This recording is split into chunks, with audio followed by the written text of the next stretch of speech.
5 ದಿನ ಸರ್, 5ನೇ ದಿನ ಬಿ ಜೆ ಪಿಯವ್ರು ಪಟ್ಟು ಬಿಡ್ತಾ ಇಲ್ಲ. ನಾವು ಡೇ 1 ಹೇಳಿದ್ವಿ ಬಿ ಜೆ ಪಿಯವರು ಯಾವ ಹಂತಕ್ಕೆ ಇದನ್ನು ತಗೊಂಡೋಗ್ಬೋದು ಅಂತ.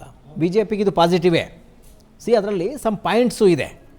ಒಂದು, ನಾಗೇಂದ್ರಗೆ ಸಾಂಖ್ಯಿಕ ಖಾತೆ ಕೊಟ್ಟಿದ್ದಾರೆ. ಖಾತೆ ಅಲ್ಲದ ಖಾತೆ. ಉಸ್ತುವಾರಿ ಮಂತ್ರಿಯಾಗಿ ಏನೋ ಒಂದು ಸ್ವಲ್ಪ ಅನುಕೂಲ ಆಗೋದು ಬಿಟ್ಟರೆ ಬೇರೆ ಏನೋ ಅನುಕೂಲ ಅದರಿಂದ ಆಗೋದಿಲ್ಲ. ಆದರೆ ಸ್ಟೇಟಸ್ ಸಿಗುತ್ತೆ, ಸ್ಟೇಟಸ್ಸು. ಎರಡನೇದು, ನೈತಿಕ ಹೊಣೆ ಹೊತ್ತು. ಈಗ ಎಷ್ಟು 87 ಕೋಟಿ ಅಲ್ವಾ ಸರ್? 187 ಕೋಟಿ ಹಣ ಮಿಸ್ಯೂಸ್ ಆಗಿದೆ ವಾಲ್ಮೀಕಿ ನಿಗಮದ್ದು. ಆ ಸಂದರ್ಭದಲ್ಲಿ ಮಂತ್ರಿಗಳಾಗಿದ್ದರು. ಆ ಹಗರಣ ಹೊರಬೀಳ್ತಾನೆ ಚಂದ್ರಶೇಖರನ್ ಅವರು ಸೂಸೈಡ್ ಮಾಡ್ಕೊಂಡ್ರು. ಆಫೀಸರು ನನ್ನ ಮೇಲೆ ಈ ಅಕ್ರಮವಾಗೆಲ್ಲ ಸ್ಯಾಂಕ್ಷನ್ ಮಾಡಿ ದುಡ್ಡುಗಳು ಎಲ್ಲ ವರ್ಗಾವಣೆ ಮಾಡ್ಕೋತಾ ಇದ್ದಾರೆ, ಹಾಗಾಗಿ ನನಗೆ ತಡೆಯೋಕ್ಕಾಗ್ತಾಯಿಲ್ಲ ಪ್ರೆಜರು ಅಂತ ಸೂಸೈಡ್ ಮಾಡ್ಕೊಂಡ್ರು. ಆದ ನಂತರ ಇದು ಬಹಿರಂಗ ಆಯಿತು. ನೈತಿಕ ಹೊಣೆ ಹೊತ್ತು ರಾಜೀನಾಮೆಯನ್ನು ಕೊಟ್ಟಿದ್ದರು. ಆ ನಂತರ ಒಂದು ಕಡೆ CBI ತನಿಖೆ, ಇನ್ನೊಂದು ಕಡೆ ED ತನಿಖೆ, ಮತ್ತೊಂದು ಕಡೆ SIT ತನಿಖೆ ಮಾಡಿ ಅಲ್ಲಿ ಕ್ಲೀನ್ ಶೀಟ್ ತಗೊಳ್ಳೋವಂಥ ಕೆಲಸನ ನಾಗೇಂದ್ರ ಅವ್ರಿಗೆ ಆಗಿದೆ. ಕ್ಲೀನ್ ಶೀಟ್ ಆಗೋಗಿದೆ. ಬಟ್ ಜಿನೈನ್ ಕೇಸ್ ಇದು. ರಾಜೀನಾಮೆ ಕೊಟ್ಟರು, ಸೆಕೆಂಡ್ ಟರ್ಮಲ್ಲಿ ಅವ್ರನ್ನ ತಗೊಂಬಿಟ್ಟಿದ್ದಾರೆ. ಈಗ ರಘುಮೂರ್ತಿಯವ್ರು ಮಾತಾಡ್ತಾಯಿದ್ರು. ನಿನ್ನೆ ಪರಮೇಶ್ವರ್ ಅವರು ಕೇವಲ ನೆಪಕ್ಕೆ ಒಂದಷ್ಟು ಸಮರ್ಥನೆಯನ್ನು ಕೊಡೋಕ್ಕೆ ಟ್ರೈ ಮಾಡಿದ್ರು. BJP ಏನು ಮಾಡ್ತಾ ಇದೆ, ಒಂದು ನರೇಷನ್ ಕ್ರಿಯೇಟ್ ಮಾಡಬೇಕೀಗ. DK ಶಿವಕುಮಾರ್ ಅವರ ಸಂಪುಟ ಭ್ರಷ್ಟಾಚಾರಿಗಳ ಸಂಪುಟ ಅನ್ನುವ ನರೇಷನ್ ಕ್ರಿಯೇಟ್ ಮಾಡೋದಕ್ಕೆ BJPನೂ ಟ್ರೈ ಮಾಡ್ತಾ ಇದ್ದಾರೆ. ಇದು ವಿಪಕ್ಷವಾಗಿ ಒಳ್ಳೆಯ ಅಸ್ತ್ರ. ನಾಗೇಂದ್ರ ಏನು ಮಾಡಿದ್ರು, ಒಂದು ಒಳ್ಳೆ ತಿರುಗೇಟ್ ಕೊಡೋಕೆ ಟ್ರೈ ಮಾಡಿದ್ರು. ದಲಿತರನ್ನು ಟಾರ್ಗೆಟ್ ಮಾಡ್ತಾ ಇದ್ದೀರಿ ಅಂತ. ನೆಕ್ಸ್ಟ್ ಇವ್ರು ಚಲವಾದಿ ನಾರಾಯಣ ಸ್ವಾಮಿನ ಬಿಟ್ಟರು, ದಲಿತರ ಹಣ ತಿಂದಿದ್ದಾನೆ ಅಂತ.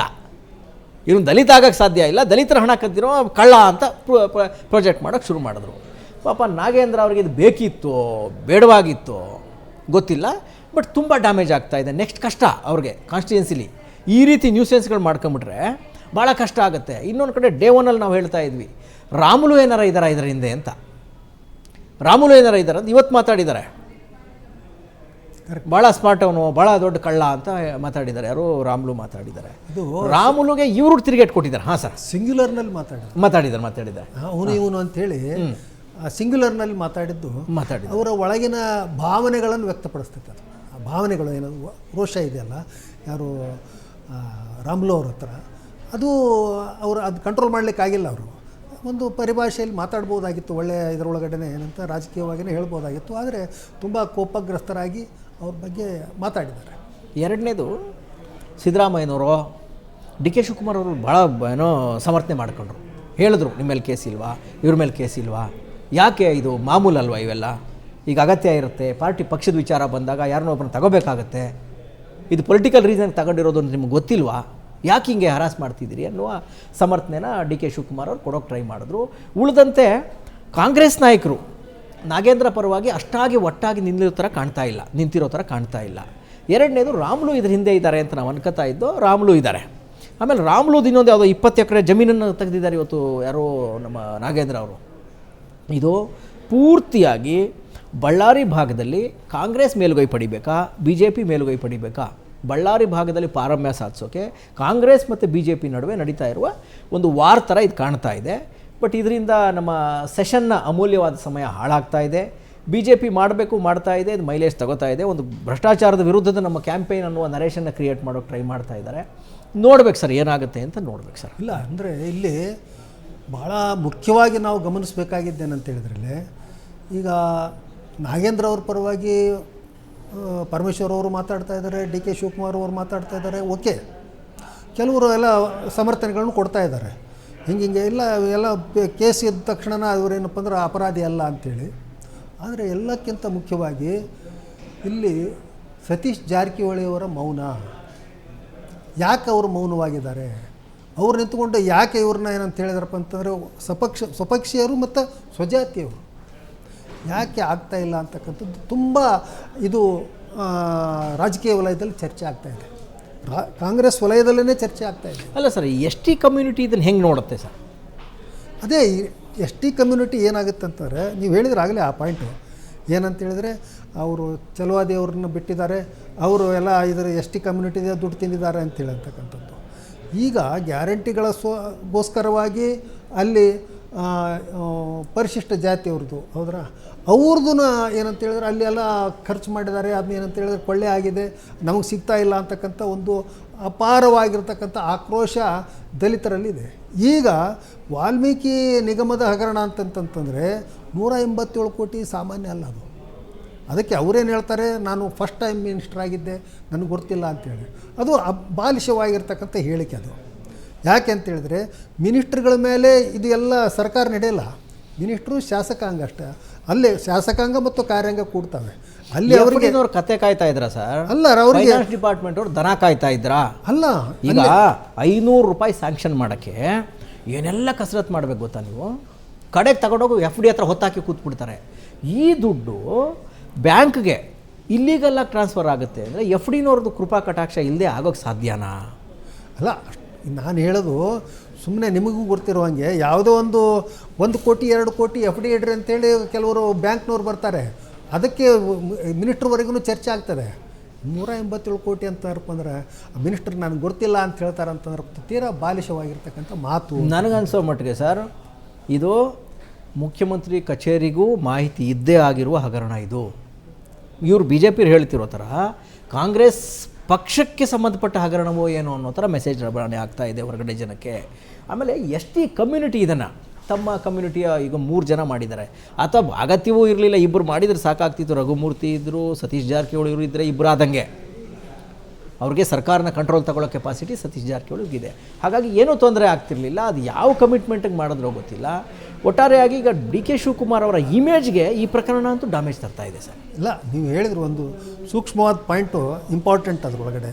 ಏನು ಪಕ್ಷದ ಒಂದು ಹಗರಣ ಅಂಥೇಳಿ. ಇದು ಕೇವಲ ನಾಗೇಂದ್ರ ಅವರ ಹಗರಣ ಅಲ್ಲ ಅದು.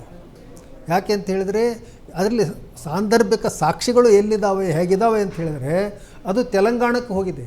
ಹಲವಾರು ಖಾತೆಗಳಿಗೆ ಅದು ಎಲ್ಲ ಡಿಸ್ಟ್ರಿಬ್ಯೂಟ್ ಅಲ್ಲಿಗೆ ಹೋಗಿ ಕ್ಯಾಶ್ ಆಗಿದೆ, ಅಕೌಂಟ್ಗೆ ಹೋಗಿ ಕ್ಯಾಶ್ ಕನ್ವರ್ಟ್ ಆಗಿದೆ. ಅದು ಎಲೆಕ್ಷನ್ ಸಂದರ್ಭದಲ್ಲಿ ಈ ಟ್ರಬಲ್ ಶೂಟರ್ ಇವರು DK ಶಿವಕುಮಾರ್ ಅವತ್ತು ಅಲ್ಲಿ ತೆಲಂಗಾಣದಲ್ಲಿ ಕಾಂಗ್ರೆಸ್ ಅಂತ ತರಬೇಕಾದ್ರಪ್ಪ ಅಂದ್ರೆ ನಾನೆಲ್ಲ ಏನೆಲ್ಲ ಮಾಡಿದೆ ಅಂತೇಳಿ ಭಾಳಷ್ಟು ಹೇಳಿಕೆಗಳನ್ನು ಅವ್ರು ಏನಪ್ಪ ಕೊಟ್ಟಿದ್ದಾರೆ. ಪಕ್ಷಾಧ್ಯಕ್ಷರಾಗಿದ್ದರು. ಪಕ್ಷಾಧ್ಯಕ್ಷರು ಇಲ್ಲ, ಇವರು ಪಕ್ಷ ಅಧ್ಯಕ್ಷರು ಮತ್ತು ಡೆಪ್ಟಿ CM ಇದ್ದರು ಅವರು. ಅಲ್ಲಿ ಯಾವ ರೀತಿಯಲ್ಲಿ ಇವರೇ ಮ್ಯಾನೇಜ್ ಮಾಡಿದರು ಅಂತಕ್ಕಂಥದ್ದನ್ನು ಸಹಿತ ಅಲ್ಲಿ ಬರುತ್ತೆ ಪ್ರಶ್ನೆ ಅಂತಂತಂದು ಇವತ್ತು ಶಿವಕುಮಾರ್ ಅವರು ಕೊಟ್ಟಿದೆ. ಆಮೇಲೆ ಹೈಕಮಾಂಡು ಕೂಡ ಯಾವ ರೀತಿಯಲ್ಲಿ ಅಲ್ಲಿ ಏನಾದರೂ ಸಂದೇಶಗಳನ್ನು ಕೊಟ್ಟಿದೆ ಅಂತಕ್ಕಂಥದ್ದನ್ನು ಬೇಕಲ್ಲ. ಹೈಕಮಾಂಡು ಅಲ್ಲಿ ಏನಂತ ಹೇಳಿದ್ರೆ ತೆಲಂಗಾಣದಲ್ಲಿ ಎಲೆಕ್ಷನನ್ನು ಯಾವ ರೀತಿ ನಾವು ಮ್ಯಾನೇಜ್ ಮಾಡಬೇಕು ಅಂತಕ್ಕಂಥದ್ದು ಚರ್ಚೆ ಆಗಿರ್ತದೆ. ಅದಕ್ಕೆ ಇಲ್ಲಿರ್ತಕ್ಕಂಥ ಇವರು ಖರ್ಗೆ ಅವರು ಇರ್ಬೋದು, ರಾಹುಲ್ ಗಾಂಧಿ ಅವರು ಇರ್ಬೋದು, DK ಶಿವಕುಮಾರ್ ಅವರು ಇರ್ಬೋದು, ಇವರೆಲ್ಲ ನಾಗೇಂದ್ರ ಅವ್ರ ಜೊತೆಗೆ ಏನೆಲ್ಲ ಚರ್ಚೆ ಮಾಡಿದ್ದಾರೆ ಅಂತಕ್ಕಂಥದ್ದನ್ನು ಸಹಿತ ಅಲ್ಲಿ ಇರ್ಬೋದು. ಕರೆಕ್ಟ್. ಹಾಗಾಗಿ ಆ ಎಲ್ಲ ನಿಟ್ಟಿನಲ್ಲಿ, ಆ ಎಲ್ಲ ಹಿನ್ನೆಲೆಯಲ್ಲಿ ಇವತ್ತು ತನಿಖೆಗಳು ಆಗ್ತಾ ಇದ್ದಾವೆ.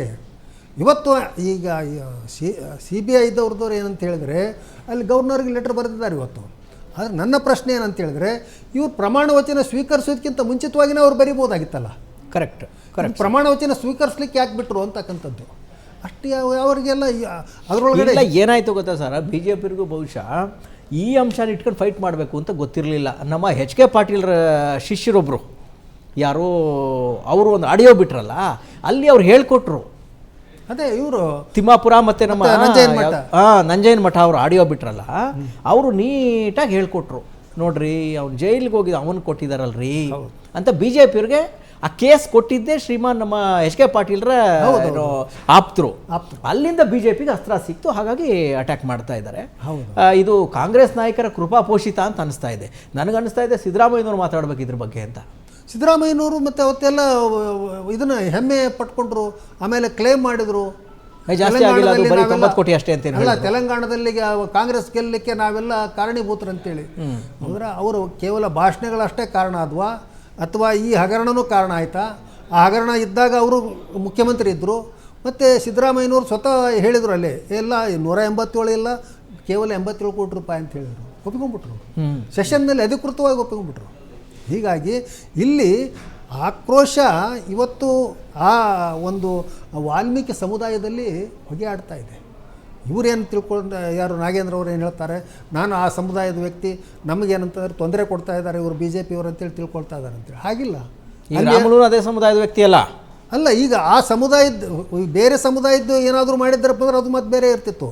ಅದೇ ಸಮುದಾಯಕ್ಕೆ ಎಲ್ಲರಿಗೂ, ಇಡೀ ಸಮುದಾಯಕ್ಕೆ, ಇಡೀ ಸಮಾಜಕ್ಕೆ ಸಲ್ಲಬೇಕಾಗಿದ್ದನ್ನು ಇವರು ಏನಂತ ಹೇಳಿದ್ರೆ ಒಂದು ಹಗರಣಕ್ಕೆ ಒಳಪಡಿಸಿದರು.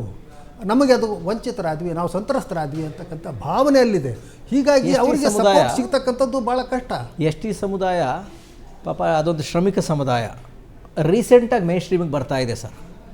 ಹಿಂದೆ ನಮ್ಮ ಸ್ವಾತಂತ್ರ್ಯ ಕಾಲದಲ್ಲಿ ಫಸ್ಟು ಬ್ರಿಟಿಷರ ವಿರುದ್ಧ ಬಂಡೆದ್ದವರಲ್ಲಿ ಇವರು ಇದು ಒಂದು ಸಮುದಾಯ. ಆ ಸಮುದಾಯದಲ್ಲಿ ಶ್ರಮಿಕರಿದ್ದಾರೆ, ಉದ್ಯಮಿಗಳಿದ್ದಾರೆ, ರಾಜಕಾರಣಿಗಳಾಗಿ ಪ್ರವರ್ಧಮಾನಕ್ಕೆ ಬರ್ತಾ ಇದ್ದಾರೆ.